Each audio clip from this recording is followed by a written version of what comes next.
da 13 anni invio lettere a Natale per chiedere che si ricordi, che si celebri, che si facciano le recite, le cose più belle che abbiamo tutti respirato all'interno della scuola. Nessuna comunità di stranieri qui in Veneto, e men che meno quelle diciamo più ortodosse in termini religiosi, diverse dalla nostra, mi ha chiesto mai di soprassedere, anzi invitano a rispettare le nostre tradizioni.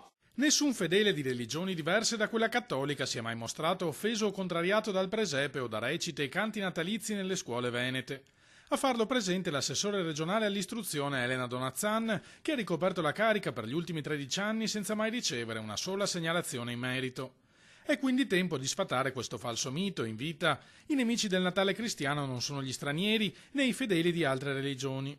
Da dove arriva allora tutto questo odio ideologico?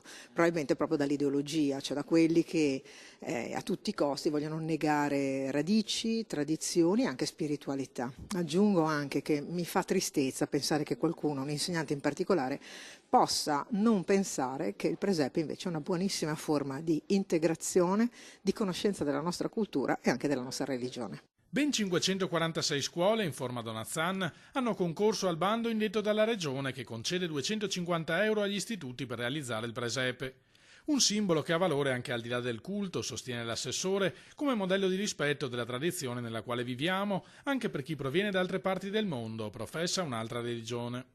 Mi sono commossa come tutti all'azione di quella bimba di 10 anni che ha detto: ma come la canzone di Natale prevede la parola Gesù, perché non possiamo dirla? I bambini sono più puri e anche più intelligenti di molti di noi.